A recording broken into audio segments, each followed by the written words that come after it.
नमस्कार दोस्तों, क्या आपने कभी सोचा है कि मनुष्य के भीतर छुपी वह शक्ति कौन सी है जो जाग जाए तो चेतना के सातों द्वार खुल सकते हैं?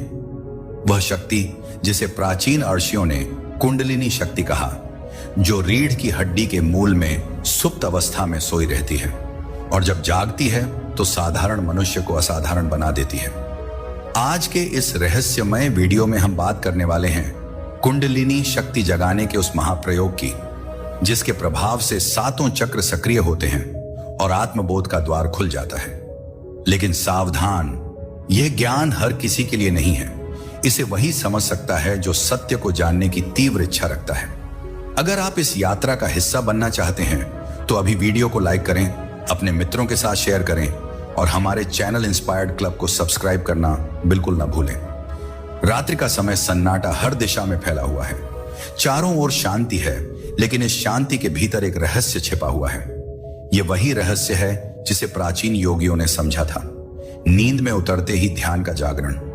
जब शरीर विश्राम करता है तो मन के गहरे स्तर सक्रिय हो जाते हैं। लेकिन क्या आप जानते हैं कि इस अवस्था में प्रवेश करते ही ध्यान अपने आप जागृत हो सकता है? यह कोई साधारण प्रक्रिया नहीं है। यह एक महायोग है जो आपकी चेतना के द्वार खोल सकता है। बस इसके लिए सही विधि को अपनाना होगा। अगर यह विधि जान ली तो नींद और जागरण के बीच की वह झनी रेखा टूट जाएगी और आप दोनों ही अवस्थाओं में एक नई ऊर्जा को अनुभव करेंगे। आपने ध्यान तो सुना होगा, लेकिन क्या आप जानते हैं कि सोते समय भी ध्यान संभव है? हाँ, यह वही विधि है जिसे प्राचीन ऋषियों ने अपनाया था। यह साधना इतनी रहस्यमयी और शक्तिशाली है कि इसे करने मात्र से भीतर की ऊर्जा सक्रिय होने लगती है। ध्यान रखें, यह कोई साधारण ज्ञान नहीं बल्कि आत्म जागरण की कुंजी है। अब जब आप इस विधि को समझने के लिए तैयार हैं तो आगे बढ़ते हैं। जब आप सोने के लिए लेटते हैं तो सबसे पहले अपनी सांसों को देखें। सिर्फ देखें, नियंत्रित ना करें। जैसे जैसे आप सांसों को देखते हैं एक अजीब शांति महसूस होगी। यह शांति साधारण नहीं है। यह उस द्वार की पहली सीढ़ी है जो चेतना को भीतर से खोलती है। इसी अवस्था में धीरे धीरे आप महसूस करेंगे कि नींद आते हुए भी एक गहरी जागरूकता बनी हुई है। यहीं से ध्यान का वास्तविक अनुभव शुरू होता है। आप महसूस करेंगे कि कुछ बदलने लगा है। यह साधारण नींद नहीं बल्कि एक गहरी स्थिति है, जहां शरीर तो सोने लगता है लेकिन भीतर कुछ जागने लगता है। जैसे ही आप सांसों को देखते हुए गहराई में जाते हैं, आपको यह एहसास होगा कि मन धीरे धीरे शांत होता जा रहा है। लेकिन यह शांति शून्यता नहीं है, बल्कि एक अदृश्य ऊर्जा से भरी हुई है। यह वही ऊर्जा है जिसे ऋषियों ने प्राण शक्ति कहा है। जैसे जैसे आप इस अवस्था में गहराई से उतरेंगे, आपको हल्की हल्की तरंगे महसूस होने लगेंगी। यह किसी बाहरी कंपन की तरह नहीं, बल्कि आपके ही भीतर की ऊर्जा का संचार है। कुछ लोगों को यह कंपन पैरों से शुरू होता हुआ महसूस होता है तो कुछ को सिर से। यह कोई साधारण एहसास नहीं, बल्कि यह संकेत है कि कुंडलिनी शक्ति हलचल में आ रही है। ध्यान दें, इस स्थिति में कोई प्रयास नहीं करना है, बस सांसों को देखना है और जो हो रहा है उसे सहज रूप से अनुभव करना है। जैसे ही यह कंपन तेज होगा, मन में हल्की रोशनी दिखाई देने लग सकती है। यह प्रकाश वास्तविक है, कोई कल्पना नहीं। यह वही दिव्य ज्योति है जो ध्यान के गहरे स्तर पर प्रकट होती है। इसे देखने का प्रयास ना करें, बस इसे होने दें। इस अवस्था में कुछ लोग बहुत हल्का महसूस करने लगते हैं, जैसे शरीर का भार गायब हो रहा हो। यह एक शुभ संकेत है। इसका मतलब है कि चेतना धीरे धीरे शरीर की सीमाओं से मुक्त हो रही है और ध्यान का द्वार खुलने लगा है। अब यहां से अगला कदम बहुत महत्वपूर्ण है, क्योंकि यही वह बिंदु है जहां साधक या तो नींद में खो जाता है या फिर जागृत ध्यान में प्रवेश करता है। वास्तव में यही वह क्षण है जब साधक के सामने दो रास्ते होते हैं, या तो वह गहरी नींद में चला जाए या फिर ध्यान में जाग जाए। यह ठीक उस समय जैसा होता है जब सूरज उगने से पहले आकाश हल्का नीला होने लगता है। अगर आप सचेत रहे तो आप उस अनदेखी सुबह को देख सकते हैं जो भीतर ही भीतर जन्म ले रही है। लेकिन अगर चेतना शिथिल हो गई तो नींद आपको फिर से अंधकार में खींच लेगी। अब आपको कुछ नहीं करना है, बस उसी अनुभव में डूबे रहना है। सांसों का बहाव स्वतः ही मंद हो जाएगा। एक बिंदु पर यह इतना धीमा हो जाएगा कि लगेगा जैसे आप सांस ही नहीं ले रहे। घबराने की जरूरत नहीं, यह ध्यान की गहरी अवस्था का संकेत है। जैसे जैसे सांसें धीमी होंगी, विचारों की हलचल भी शांत होने लगेगी।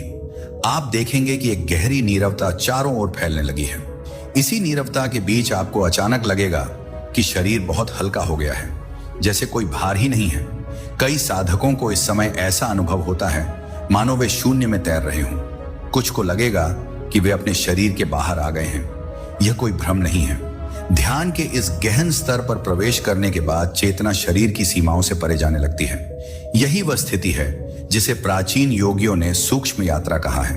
अब अगर इस अवस्था को सही दिशा दी जाए तो यही क्षण आपको दिव्य अनुभवों की ओर ले जा सकता है। लेकिन अगर आपने जरा भी नियंत्रण खोया तो चेतना फिर से नीचे गिर सकती है और आप गहरी नींद में चले जाएंगे। यही वह संधि बिंदु है जहां साधारण मनुष्य और जागृत साधक में अंतर होता है। अगर आप इस द्वार को पार कर गए तो ध्यान अपने शुद्धतम रूप में प्रकट होने लगेगा। आप देखेंगे कि इस शून्य में कुछ है जो अब तक अनदेखा था। यह खालीपन नहीं बल्कि एक अदृश्य ऊर्जा का प्रवाह है, जैसे कोई शांत झील हो जिसकी गहराई में हल्की हल्की तरंगे उठ रही हों। ये वही तरंगे हैं जो आपकी चेतना को एक नई दिशा में ले जा रही हैं। इस समय कोई प्रयास करने की आवश्यकता नहीं है, बस इस प्रवाह में डूब जाना है। अचानक आपको अनुभव होगा कि शरीर अब पूरी तरह से शिथिल हो चुका है, लेकिन भीतर जागरूकता बढ़ती जा रही है। यह अजीब सी स्थिति है। शरीर गहरी नींद में है, लेकिन चेतना पूरी तरह से सतर्क। यह वही अवस्था है जिसे योग में योग निद्रा कहा जाता है। अगर इस अवस्था में कुछ और देर तक ठहरा जाए तो कुंडलिनी शक्ति स्वतः ही सक्रिय होने लगती है। आप महसूस करेंगे कि रीढ़ की हड्डी के निचले भाग से एक हल्की ऊर्जा उठ रही है। यह अनुभव बहुत सूक्ष्म होता है, लेकिन ध्यान से देखने पर यह स्पष्ट हो जाता है। इस समय अगर ध्यान केंद्रित रखा जाए तो यह ऊर्जा धीरे धीरे ऊपर की ओर बढ़ने लगती है। यह कोई साधारण ऊर्जा नहीं बल्कि वह दिव्य शक्ति है जो हजारों वर्षों से सुप्त पड़ी थी। यही कुंडलिनी जागरण की शुरुआत है। अब यहां पर दो बातें हो सकती हैं। या तो यह ऊर्जा अपने आप वापस शांत हो जाएगी और आप फिर से गहरी नींद में चले जाएंगे, या फिर यह ऊपर उठकर सातों चक्रों को सक्रिय करना शुरू कर देगी। यही वह क्षण है जब साधक को पूरी तरह से समर्पण करना होता है। कोई भय नहीं, कोई संदेह नहीं, बस पूर्ण विश्वास के साथ इस ऊर्जा को बहने देना है। अगर यह प्रक्रिया सही ढंग से जारी रही तो अब से कुछ ही क्षणों में कुछ असाधारण घटने वाला है। जैसे ही यह ऊर्जा आपकी रीढ़ के आधार से ऊपर उठने लगती है, एक अद्भुत परिवर्तन महसूस होगा। यह कोई साधारण एहसास नहीं बल्कि एक रहस्यमय प्रवाह है जो आपके संपूर्ण अस्तित्व को झकझोरने वाला है। शरीर निष्क्रिय पड़ा होगा, लेकिन भीतर कुछ जाग उठा है। एक कंपन, एक स्पंदन, एक दिव्य लहर जो आपको किसी और ही दुनिया में ले जाने को तैयार है। अब ध्यान दें, इस अवस्था में डर या उलझन नहीं होनी चाहिए। यदि आप सहज और समर्पित बने रहेंगे तो यह ऊर्जा स्वयं अपना मार्ग खोज लेगी। आप महसूस करेंगे कि एक गर्माहट रीढ़ की हड्डी के भीतर ऊपर की ओर बढ़ रही है। यह ऊर्जा सबसे पहले मूलाधार चक्र को जागृत करती है। यह चक्र जीवन की मूलभूत शक्ति का स्रोत है। यदि यह सक्रिय हो गया तो आप गहरे आनंद और स्थिरता का अनुभव करेंगे, लेकिन यह केवल शुरुआत है। जैसे जैसे यह शक्ति ऊपर उठती है, आपकी चेतना भी बदलने लगती है।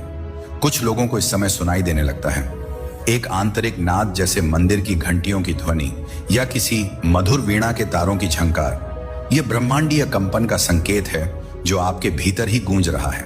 कुछ साधकों को यहाँ पर रोशनी का अनुभव होता है, कोई नीली आभा, कोई सुनहरा प्रकाश, या फिर एक तेज चमक जो पल भर में दिखकर विलीन हो जाती है।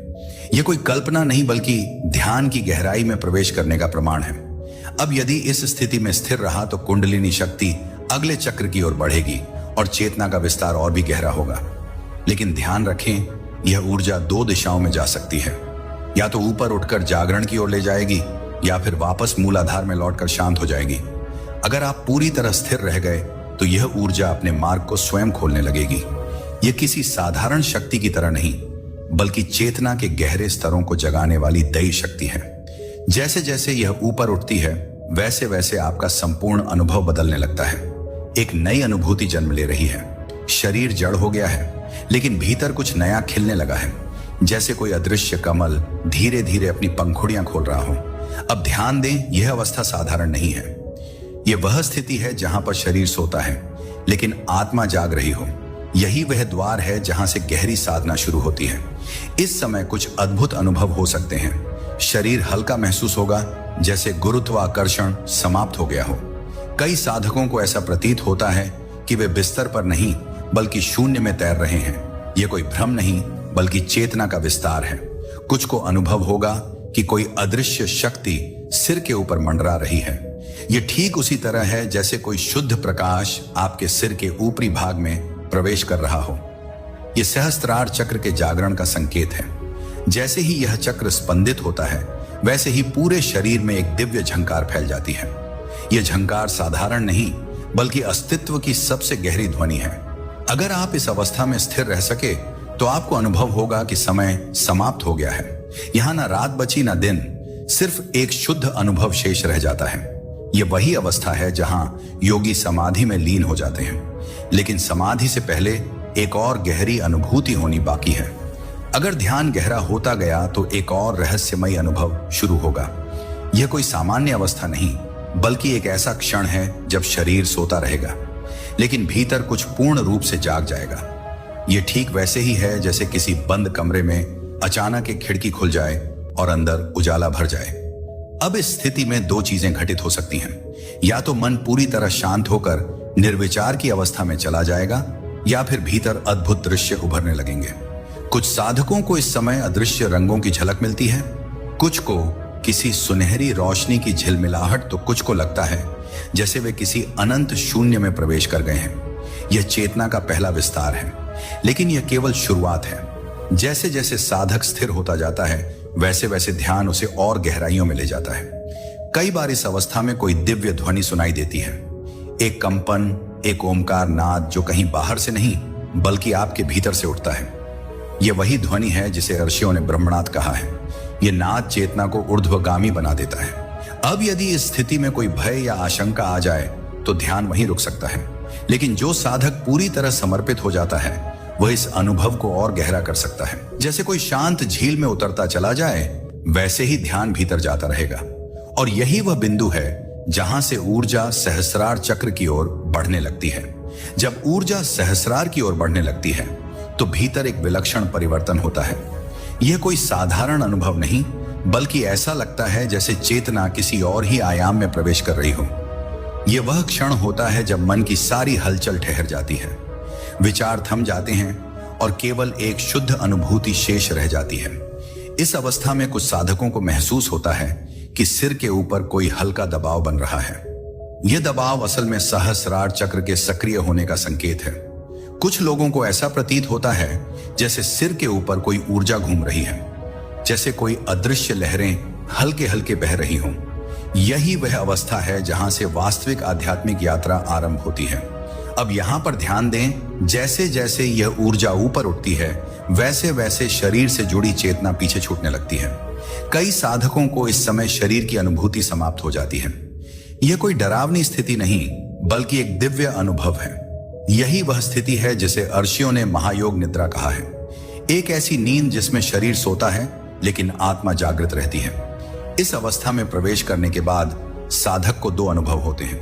या तो उसे संपूर्ण शांति का एहसास होगा जैसे वह अनंत शून्य में विलीन हो गया हो, या फिर उसे प्रकाश का विस्फोट महसूस होगा जैसे हजारों सूर्यों की ऊर्जा एक क्षण में प्रकट हो गई हो। यह कोई साधारण रोशनी नहीं बल्कि ब्रह्मांडीय ऊर्जा का साक्षात अनुभव है। लेकिन ध्यान रहे, यहां तक पहुंचना ही अंतिम लक्ष्य नहीं है।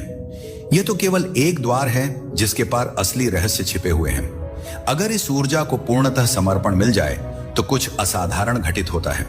यह अनुभव किसी शब्द में बांधा नहीं जा सकता क्योंकि यह मन और बुद्धि से परे की यात्रा है। जब कुंडलिनी सहस्त्रार तक पहुंच जाती है और साधक पूरी तरह से समर्पित होता है तो चेतना एक अद्भुत स्थिति में प्रवेश करती है। एक ऐसी अवस्था जहां कुछ भी शेष नहीं रहता, केवल एक असीम आनंद, असीम शांति और असीम प्रकाश। यह वह अवस्था है जिसे योगियों ने समाधि कहा है। यह नींद की तरह लग सकती है लेकिन यह वास्तविक जागरण है। यहां ना कोई सपना होता है, ना कोई विचार, ना कोई स्मृति, बस एक अनुभव होता है शुद्ध अस्तित्व का। यह वही क्षण होता है जब साधक को पहली बार महसूस होता है कि वह केवल शरीर या मन नहीं है बल्कि शुद्ध चेतना है जो सदा से थी और सदा रहेगी। अब इस स्थिति में एक गहरा बदलाव होने लगता है। पहले जो ध्यान था वह अब जीवन बन जाता है। पहले जो साधना थी वह अब स्वाभाविक हो जाती है।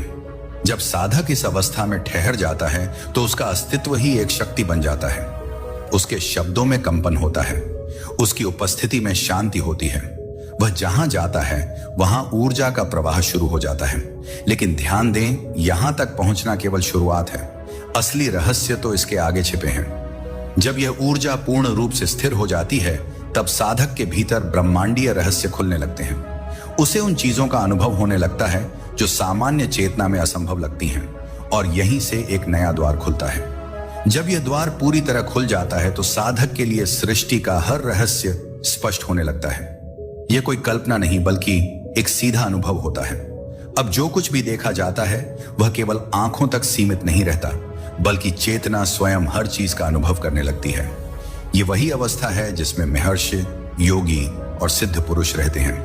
यह वह स्थिति है जहां साधक को पहली बार यह एहसास होता है कि वह केवल शरीर नहीं, केवल मन नहीं, बल्कि वह स्वयं साक्षात ब्रह्म है।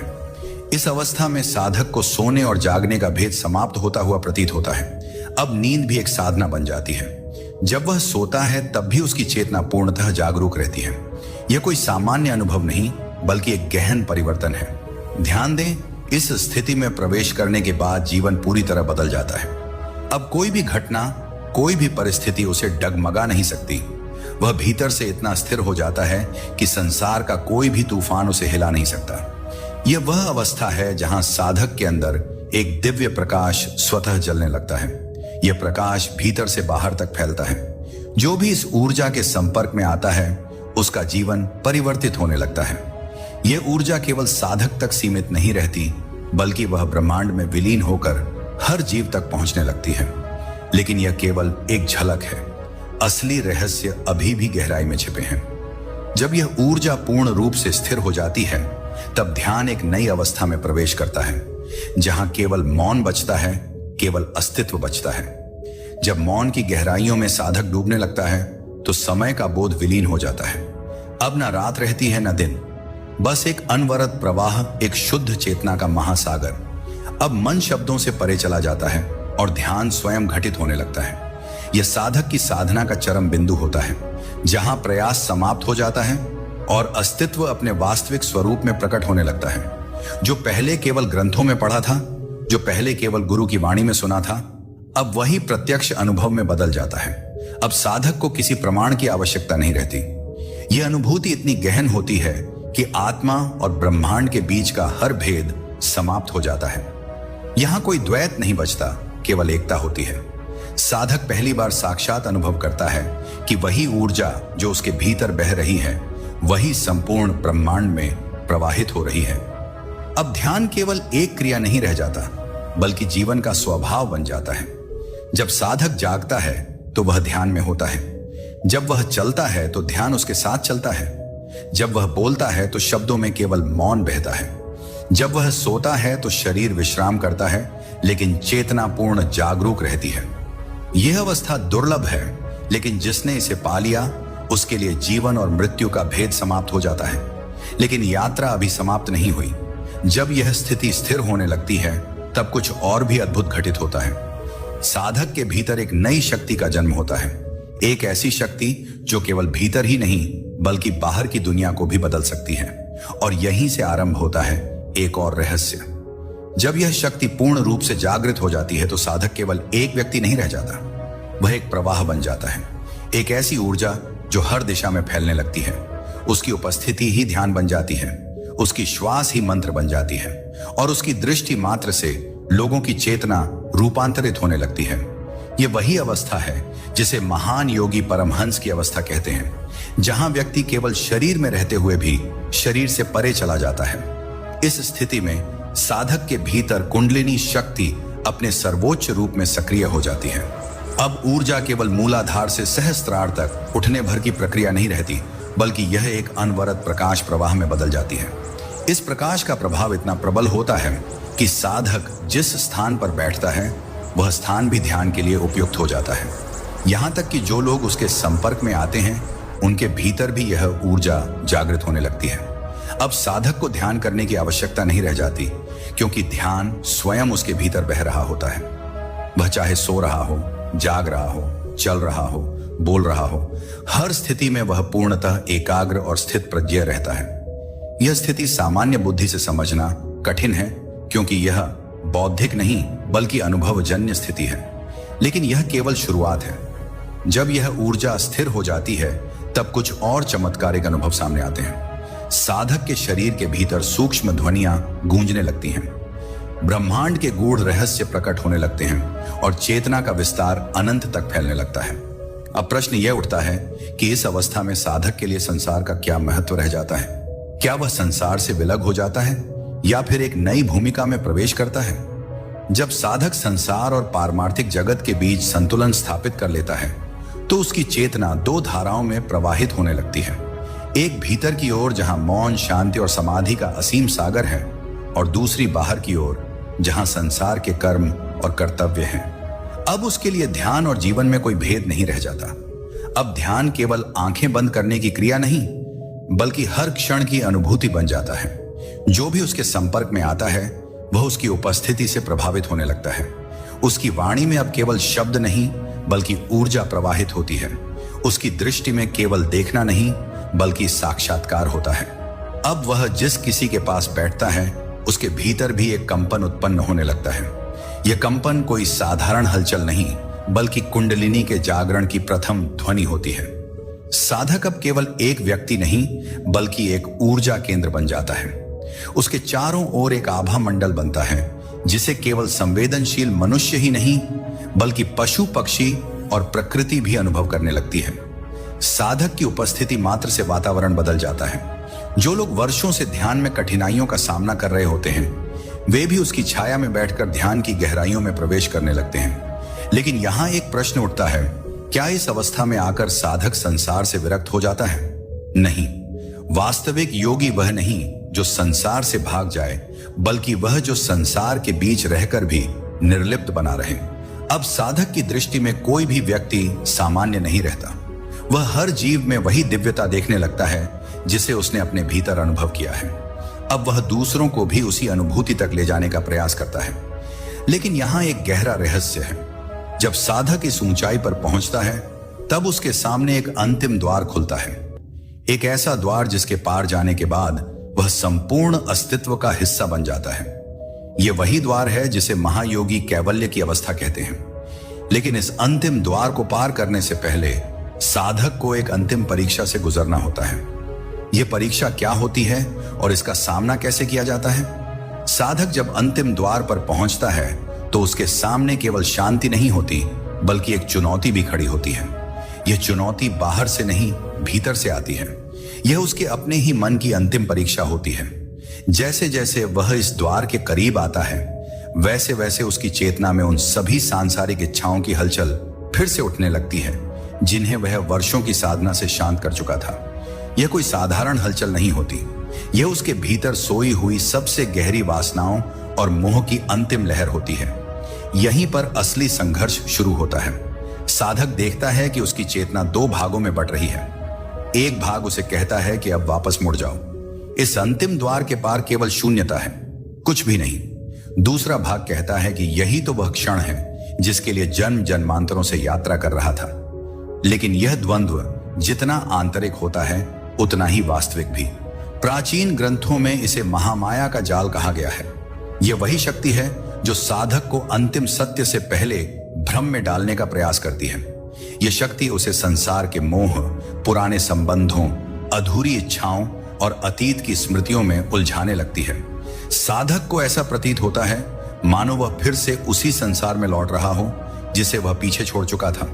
यही वह क्षण होता है जहां सच्चा साधक और सामान्य साधक के बीच का भेद स्पष्ट हो जाता है। जो इस परीक्षा को पार नहीं कर पाते वे पुनः संसार में लौट आते हैं, चाहे वह किसी भौतिक रूप में हो, किसी विचार में हो या किसी नवीन जन्म में। लेकिन जो इस द्वंद्व को पार कर लेते हैं उनके लिए यह अंतिम द्वार स्वर्णिम प्रकाश में बदल जाता है। लेकिन यह कैसे संभव है? यह द्वार स्वयं कैसे खुलता है?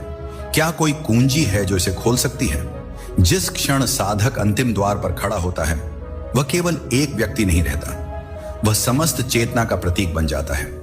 यह द्वार भौतिक नहीं होता बल्कि चेतना की सबसे सूक्ष्म अवस्था का प्रवेश द्वार होता है।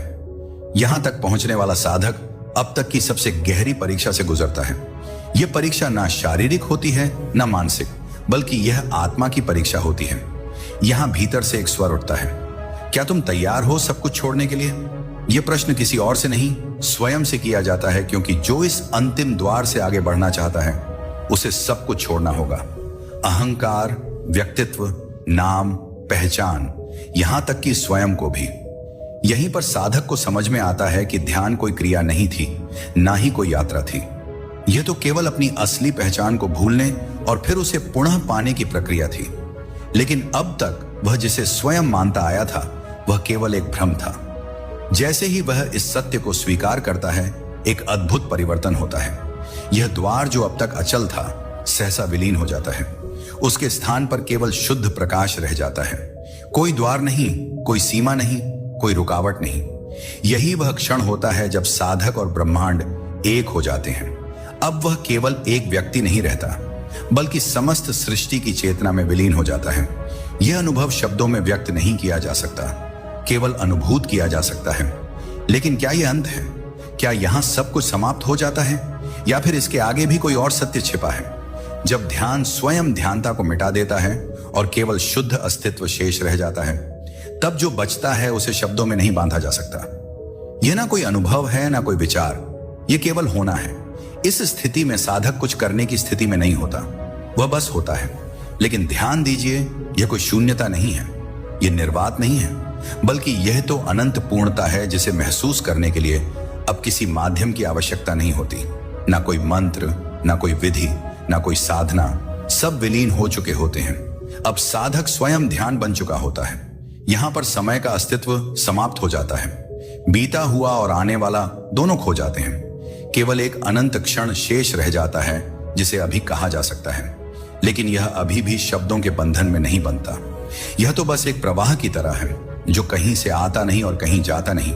साधक को अब एहसास होता है कि जिस चीज को वह जीवन भर में मानता आया था वह तो केवल एक परछाई थी। असली मैं तो अनंत और शाश्वत है, जिसे जन्म और मृत्यु छू भी नहीं सकते। लेकिन क्या यह अंतिम स्थिति है? क्या यही परम सत्य है? नहीं, क्योंकि चेतना यहां भी नहीं रुकती। अब वह एक नए द्वार की ओर बढ़ती है जो इससे भी परे है, जहां मैं का अस्तित्व भी पूरी तरह मिट जाता है।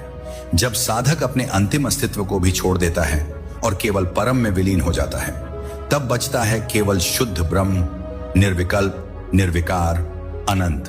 अब कुछ भी व्यक्तिगत नहीं रह जाता, कुछ भी व्यक्तिगत था ही नहीं। यह वह स्थिति है जिसे अर्षियों ने परम समाधि कहा, जिसे बुद्ध ने निर्वाण कहा, जिसे कृष्ण ने योग कहा और जिसे शंकर ने अहम ब्रह्मास्मि कहकर प्रकट किया। यहां पर मैं भी खो जाता है और तुम भी। अब बस शुद्ध अस्तित्व है, एक ऐसी स्थिति जहां भीतर और बाहर का भेद समाप्त हो जाता है, जहां देखने वाला और जो देखा जा रहा है दोनों एक हो जाते हैं। यहां पर अब कोई ध्यान ही नहीं रहता, कोई साधक नहीं रहता, कोई मार्ग नहीं रहता, बस वही रहता है जो सदा से था और सदा रहेगा। इसे शब्दों में पकड़ना असंभव है। जो इसे अनुभव करता है वही जानता है कि शब्द इसके सामने कितने तुच्छ हैं। अब जीवन और मृत्यु का कोई अर्थ नहीं रह जाता। जागना और सोना, ध्यान और अज्ञान, शरीर और आत्मा, इन सभी द्वंद्वों का अंत हो जाता है। केवल होने की शुद्धता बचती है जो असीम शांति, असीम आनंद और असीम प्रेम से भरी होती है। यह वह अवस्था है जहां से लौटकर कोई व्यक्ति पहले जैसा नहीं रहता। यदि वह इस संसार में लौटता भी है तो केवल एक माध्यम बनकर, केवल एक शुद्ध चेतना बनकर। अब वह कुछ नहीं करता, बस सब कुछ उसके माध्यम से होता है।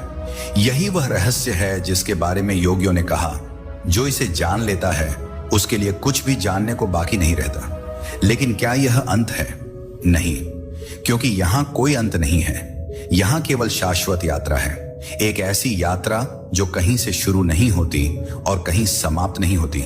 यह यात्रा बस चलती रहती है, समय और स्थान के बंधनों से परे अस्तित्व की अनंत गहराइयों में।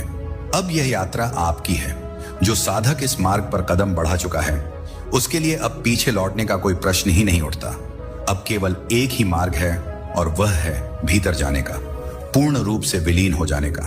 और यही वह अंतिम सत्य है